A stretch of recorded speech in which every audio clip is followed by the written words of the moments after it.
Hi guys, it's Dave with Tactical Hyve. Today we're going to talk about 223 versus 5.56 NATO.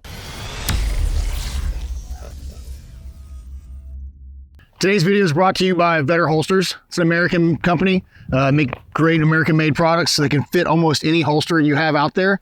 It's really good quality and really good price. So get a chance to give them a check out in the description there below.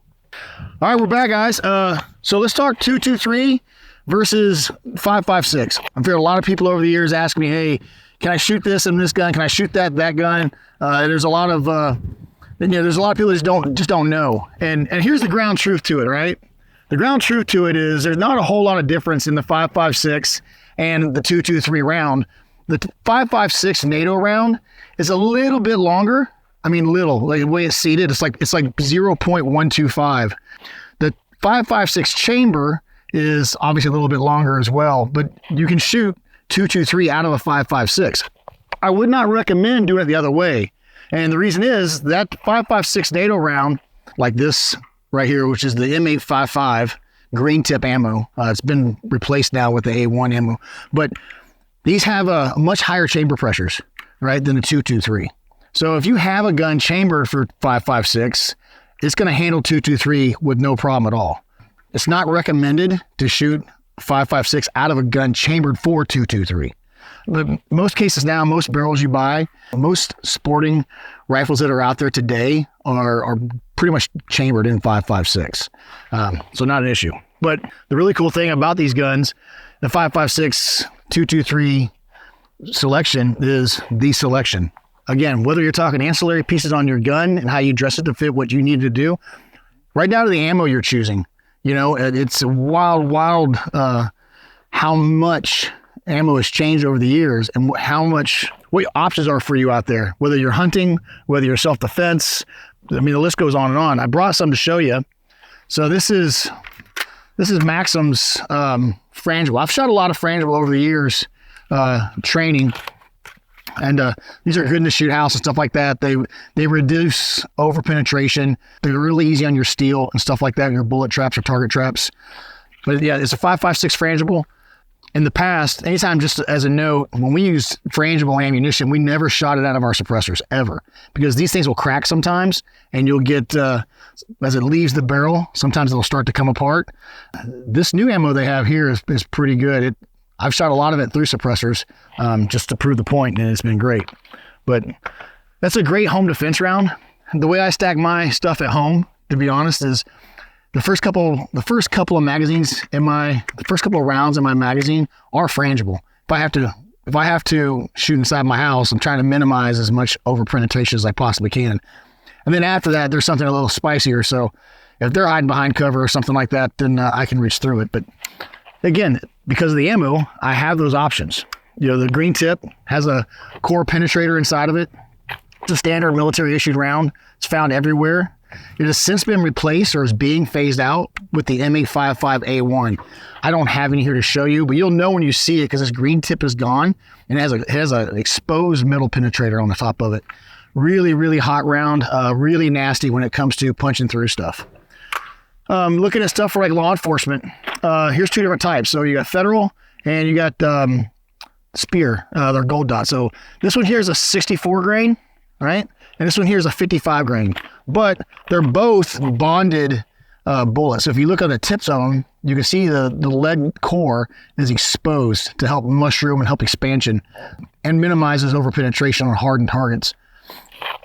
But that's a law enforcement round. You'll also see this is a very common round for hunting, soft-skinned animals, light-skinned animals here in North America. Law enforcement uses these rounds because, again, it has controlled expansion. You get better expansion, so you get better terminal effects on the target with minimizing over penetration. I mean, these will still rip right through things. Still a 5.56, or these are actually 223s. It'll still rip right through stuff, but it does minimize. It negates with this round. This round will go through a lot more than this round, and you won't get the expansion that you're looking for with this round. So that's why law enforcement tend to go with that. Shooting at AMU, we shot everything from 77 grains. I shot a lot of, my favorite round to shoot is the 77 grain, by far. I've shot both in competition. I shot a lot of it overseas too. for me, that round works the best for everything I want to do with it. And here you can see some of the competition bullets that I brought in for you to look at. And really, you're looking at three different things here. Out of all these bullets here, you're looking at the gram weight. You know, do I want a light bullet? Do I want a heavier bullet that stabilizes? You know, you got to choose what you want. And then do I want like an open tip match? Like that has it looks like the people would call it a hollow point. We refer to it as an open tip match grade ammo. Like this is open tip. These are open tip. Most of you all go to the range. We all shoot this because why? It's cheap. This is just the typical 55 grain or 62 grain, just a solid core bullet. With it being a match grade bullet, everything about this bullet, it's designed for matches, right? So its precision is the game here. So the primers are consistent, the powders are consistent, and then the bullet ballistic coefficient, the BC of the bullet, really what that does is it tells you how efficiently that bullet moves through the air. How does it cut air, right? So your match grade bullets are going to have higher end components to them. And even then, from all these different match grade bullets right here, they're all a little different. Some of them have different powders that are more temperature stable, so you don't get wild spikes in velocities going from cold morning shooting to afternoon shooting. I'll give you an example. These are my personal loads here. So I hand loaded these for competition, you know, and it's this is a 55 grain VMAX. Actually, I didn't buy it for competition. These 55 grains, I built these for prairie dog hunting. Fast little bullet, zips right through them. It's a lot of fun. But these are all hand loads. Again, like the primers were a key selection and the powder was a key selection when you're building your bullets. And you can geek out over this. Like this is just scratching the surface.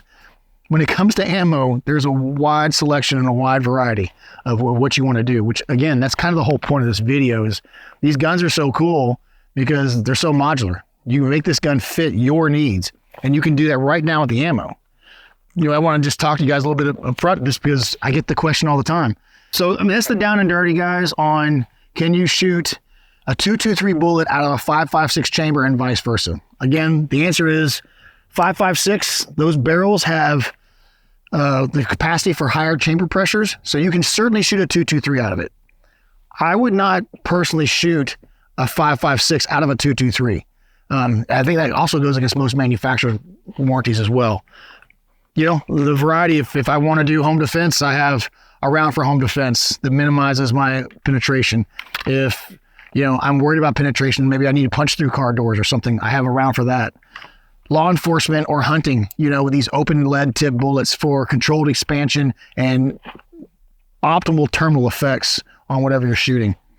And then you can geek out over all the precision stuff. You know, there's all different types of bullet makers and manufacturers and brass. I mean, it goes pretty deep, but it's a lot of fun, honestly, when you start really getting into the weeds with it and figuring out what barrel or what round your gun likes best.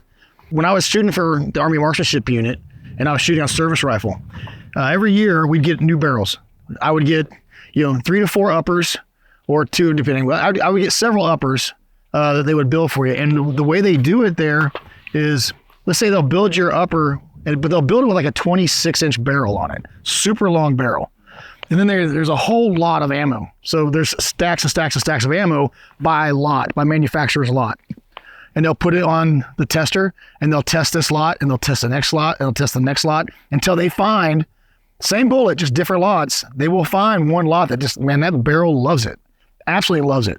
And so now what they'll do all the testing, they've shot a lot of rounds down the barrel. So the throat of the barrel, the throat of your chamber is starting to get a little worn from all the testing. So now they can come up, cut the barrel off to competition length, rebore it, and now I have a barrel that's tuned to that ammo, and really I haven't lost anything in terms of longevity in my barrel. Pretty interesting, like I said. But I hope you like this, guys. If you want to see more like this, smash the like button, share, and put your comments down or let us know what you think or what your favorite loads are. So again, thanks for watching, and you guys shoot happy.